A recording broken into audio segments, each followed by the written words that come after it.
hoy mismo la Super 7. Bien, estamos en compañía del doctor Héctor Valcácer, con quien detallaremos parte de la situación de salud que vive en el territorio dominicano. Buenos días, doctor, un saludo muy buenos especial. días, gracias por la invitación, un placer estar con ustedes, con las personas que están viendo hoy mismo en este momento en vivo y con los que posteriormente con la resaca digital recibirán el programa en sus hogares un poco más tarde. ¿Cuáles enfermedades de su área concurren en el territorio dominicano? Señores, miren, antes que nada, estaba viendo el programa cuando estaban pasando la parte de la música y sé que muchas personas cuando ven a Giomar cantando todas las canciones, usted tratando de tararearla, a pesar de que Giomar ahí le lleva un poquitito de ventaja en cuanto a lo que es el contenido, hay que decir que aquí no se bebe, porque sé que mucha gente que está viendo el programa estará pensando, están bebiendo de temprano, y la respuesta es que aquí no hay alcohol, aquí nada más hay café y agua. Pero la realidad es que yo en mi casa estaba pensando, arrancaron tan temprano.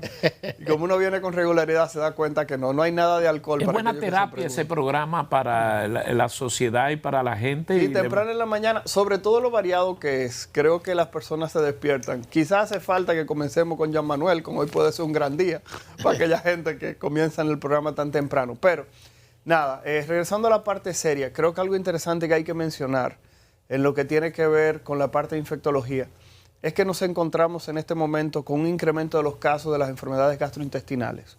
Muchas personas que han tenido cuadros diarreicos en los últimos días y con lo que es la presencia de cólera en territorio dominicano, sé que muchas personas se preocuparán frente a cualquier proceso de evacuaciones líquidas, inmediatamente preocuparse y decir, ¿podría tener cólera? La realidad, vuelvo y comento, es que tenemos muchos microorganismos circulando. Hay que decir que hemos recibido una gran llegada de turistas, hemos estado sometidos también a múltiples precipitaciones, aquí lo dijeron, aguaceros dispersos, a cada rato tenemos agua, y conocer que eso puede contaminar parte de lo que son las fuentes acuíferas en República Dominicana y eso llevar a ese tipo de procesos. Entonces, ¿eso cómo prevé? Orientación al televidente, ¿qué hacer para evitar caer con una de estos virus que afectan el organismo, que te trastornan? ¿Qué hacer? ¿Cómo manejarnos ante ese panorama? Miren, las medidas son bastante sencillas. Hay que reconocer que la mayoría de los microorganismos que se asocian a procesos gastrointestinales son medidas bastante sencillas, como el lavado de manos, tratar de consumir agua que esté lo más limpia posible. Hay que llamar la atención, y siempre lo hemos hecho cada vez que tenemos precipitaciones en el país, que decimos que es importante que las personas que viven en torres, que viven en residenciales, que utilizan una cisterna común o que utilizan un pozo, que es algo que vemos que todos los días se hace cada vez más frecuente, esas personas deben conocer cuál es la condición y la calidad del agua que están consumiendo, porque no es solamente la que tomas, es el agua con la que te cepillas los dientes, cuando vas a la ducha y te estás bañando, hay que ver si esa agua está recibiendo justamente el tratamiento necesario para prevenir este tipo de procesos. Las personas que viven en este momento en la Sursa, hay que reconocer que el Ministerio de Salud Pública habló de que el río Isabela se encuentra contaminado por la bacteria Vibrio cholerae. Estas personas deberían no bañarse en el río, tratar de no pescar y sobre todo tratar de no consumir esta agua, y si lo van a hacer, que hiervan el agua o que le echen cloro para tratar de disminuir la probabilidad de que genere algún tipo de patología. Hay que llamar la atención de que van a regresar en estos días ya el inicio de clase a partir de la semana que viene, lo que quiere dejar dicho que muchos niños se van a concentrar en las aulas y esto sabemos que siempre tiende a incrementar lo que es el contagio de este tipo de enfermedades, no solamente gastrointestinales, sino también respiratorias, razón por la cual el llamado siempre es el mismo. Cuando hay un proceso gastrointestinal o un proceso que se sospeche que puede ser infeccioso, tratar de buscar asistencia médica lo más rápido y lo más oportuno posible, porque como decimos aquí, todo con tiempo tiene cura. En este escenario, doctor, en que tenemos cólera, tenemos COVID, tenemos otras cosas, dengue, todas estas amenazas a la salud, cuando vemos en la estructura de servicios de salud conflictos por intereses entre administradores de riesgo de salud, los seguros, los médicos, las clínicas, entonces, ¿cómo manejarse de repente alguien con una situación de necesidad extrema del servicio de salud? ¿Los especialistas del área están funcionando sin problema? Yo creo que el sistema de salud siempre ha tenido algún tipo de diferencia entre los prestadores y las personas que administran parte de lo que son los recursos. Yo opiné en un momento en un programa y decía que esto no beneficia a nadie, porque la realidad es que cuando se llegan a extremos en todas las partes, habitualmente no se puede llegar a ese punto medio.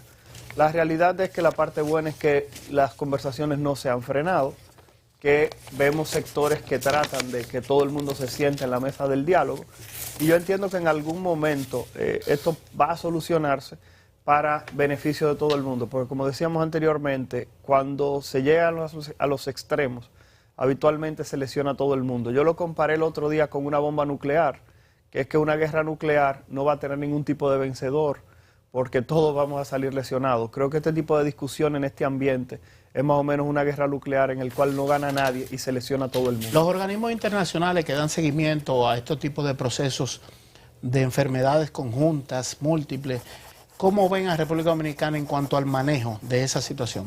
La realidad es que hay que llamar la atención de que la República Dominicana en este momento tiene una realidad completamente diferente a la de Haití. Me explico.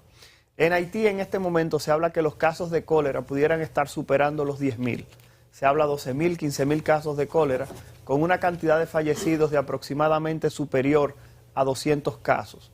Sin embargo, la República Dominicana en este momento, compartiendo la isla, solamente tiene 10 casos oficiales reportados y todavía con ninguna persona que haya perdido la vida. Lo que quiere dejar dicho que estamos frente a dos realidades completamente diferentes. Lo mencionamos porque entre el 2010 y el 2019 en Haití se habla de una cantidad de casos de cólera que rondan entre 300.000 y 500.000 casos, dependiendo de la fuente que uno revise, con una cantidad de fallecidos por encima de 10.000. La República Dominicana manejó una cantidad de casos de cólera en ese mismo periodo de tiempo de menos de 10.000, con una cantidad de fallecidos que no llegaba a 300. Lo que quiere dejar dicho que independientemente de que es la misma enfermedad, lo que es el modelo de atención, o por lo menos la capacidad de atención que tenemos en el país, supera por mucho la realidad que pudiera estar ocurriendo en Haití. Adelante, muchachos, allá en la cabina. Doctor, Adelante. la situación es de preocupar la situación de China en estos momentos con el coronavirus, porque estamos en presencia de prácticamente un escándalo, desbordados los hospitales allá en China con el coronavirus. Señor Olivo, un placer saludarle, mucho tiempo sin verle. A Gustavo lo vi sí. el otro día, nos juntamos con él y Carlota. Nada, lo primero que le tengo que decir es lo siguiente. Es la gran preocupación a nivel internacional lo que está ocurriendo en China en este momento con el coronavirus. Muchas personas me preguntaron el otro día, Balcácer, pero ¿y cuál es el problema con China y los casos de coronavirus? Señores, hay mucha gente que no sabe que China, desde que comenzó la pandemia, todavía tenía ciudades enteras. Y cuando hablamos de ciudades chinas, hablamos de ciudades que tienen hasta más de 20 millones de personas. Todavía desde el 2020, o sea, desde hace casi 3 años, que tenía personas que estaban todavía en aislamiento. En China estaban haciendo pruebas casi diarias. Si se aparecía un caso en una comunidad, cerraban esa ciudad completa. Y era lo que se llamaba tolerancia o COVID-0. Y este tipo de medidas generaron protestas en el territorio chino. Y el gobierno chino dijo, pues está bien, pues sálvese quien pueda. Quitó todas las restricciones de golpe y porrazo. Y en un país donde se habla de que menos de la mitad de las personas tienen las vacunas y como no estaban circulando y estaba todo el mundo cerrado, los casos de COVID fueron muy pocos. Tenemos una población que no tiene defensas contra el coronavirus. Entonces, ¿qué ocurre? Los casos se han disparado. Los medios internacionales recogen que durante los primeros 20 días del mes de diciembre del año pasado ocurrieron cerca de 250 millones de casos.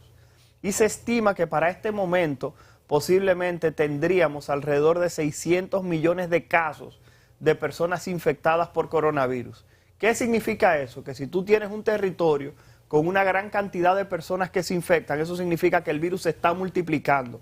Esa multiplicación exponencial del virus puede llevar a que aparezcan nuevas variantes, nuevas mutaciones del virus y que esto simplemente se expanda y se convierta en un peligro nuevo para el mundo.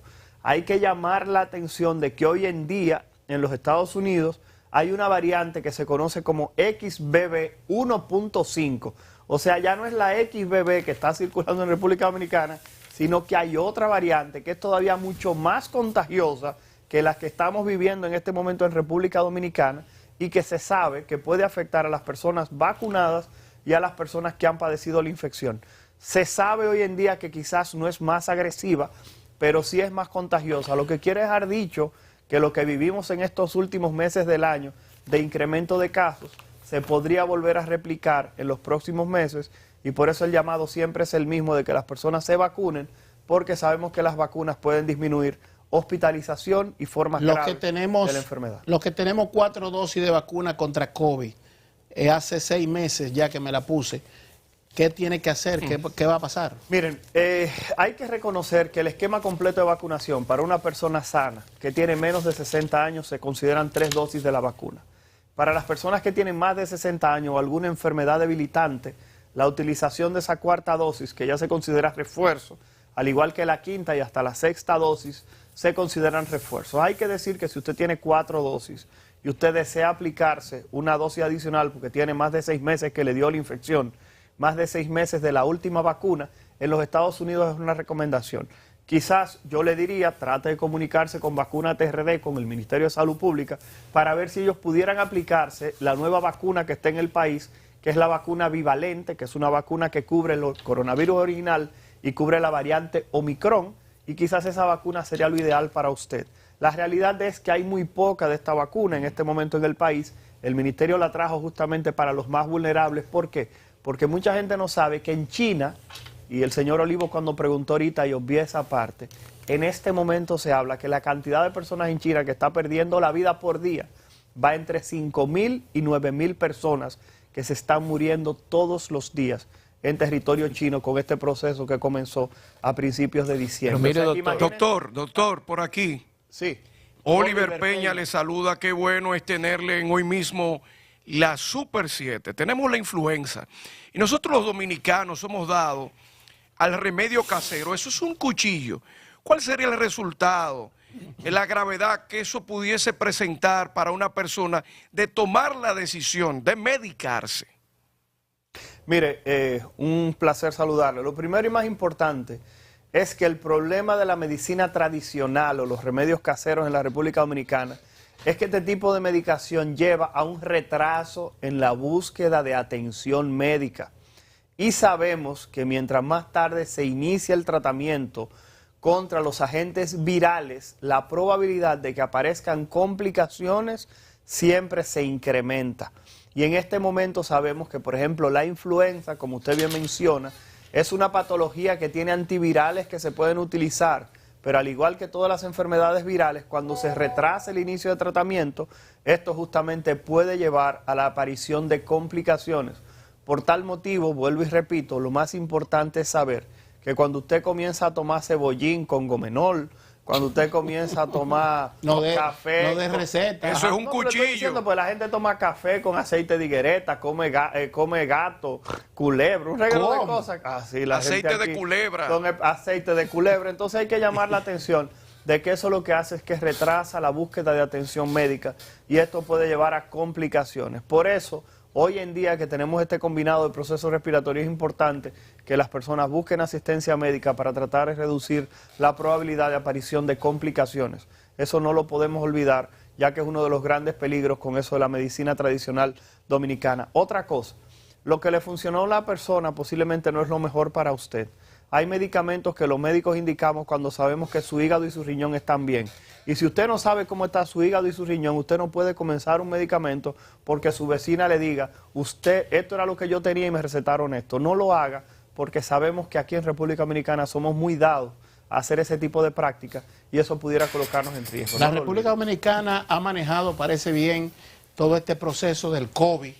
Ha recibido reconocimiento internacional, todas esas cosas, pero siempre hay algunos puntos que pudieran desde el mismo lugar observar los expertos que tienen que bregar en el día a día con los pacientes y cada médico tiene una experiencia propia.